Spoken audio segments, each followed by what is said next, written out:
ভারত সরকারকে বলবো, পুশিনের ব্যাপারে আপনি যে পদক্ষেপ গ্রহণ করেছেন, যদি বাংলাদেশের নাগরিক হয়, ডকুমেন্টস দেন, আমরা তাকে সম্মানের সাথে আমাদের দেশে ফিরিয়ে আনবো। আমাদের দেশের নাগরিক, ডকুমেন্টস দেন, প্রমাণ দেন।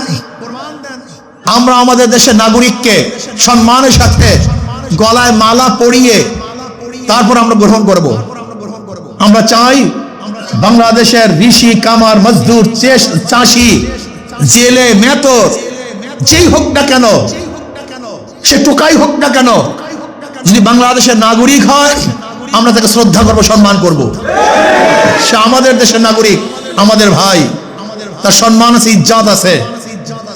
কিন্তু ডকুমেন্টস ব্যতীত যদি আপনার দেশের নাগরিক বা অন্য দেশের নাগরিক আমাদের দেশে পুশিং করতে চান, ইনশাআল্লাহ আমাদের সৈনিকদের সাথে বাংলাদেশের প্রত্যেকটা জনগণ সৈনিক হয়ে যাবে ইনশাআল্লাহ।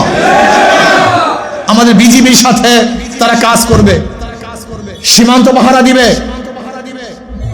আপনি ভেবেছেন এ দেশ দখল করবেন, বাংলাদেশের মানচিত্র উঠিয়ে দিবেন, বাংলাদেশের মানচিত্র থাকবে না। আমি প্রশ্ন করতে চাই, এই কথা বলার অধিকার আপনাকে কে দিয়েছে? এটা আন্তর্জাতিক রুলের সম্পূর্ণ খেলাফ, সম্পূর্ণ উল্টা। কেউ কেউ তো বলছে শুভেন্দ্র পাগল যে মাত্র 3 দিনের মধ্যে, 3 ঘন্টার মধ্যে দেশ বাংলাদেশ দখল করা সম্ভব।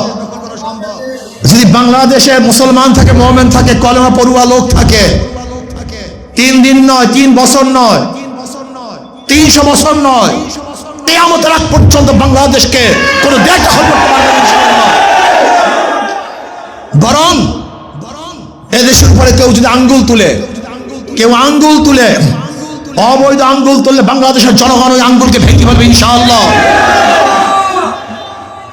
যদি ভারত আমাদের দেশের দিকে শকুনের নজর দেয়, তাহলে ইনশাআল্লাহ বাংলাদেশের জনগণ ঐক্যবদ্ধভাবে ওই চক্ষু উপরে ফেলবে ইনশাআল্লাহ।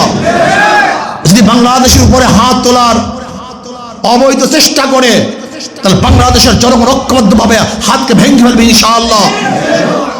ভারত আমাদের দুশমন, এইটা যতদিন না বুঝবেন ততদিন এ দেশকে উন্নয়ন করা সম্ভব না।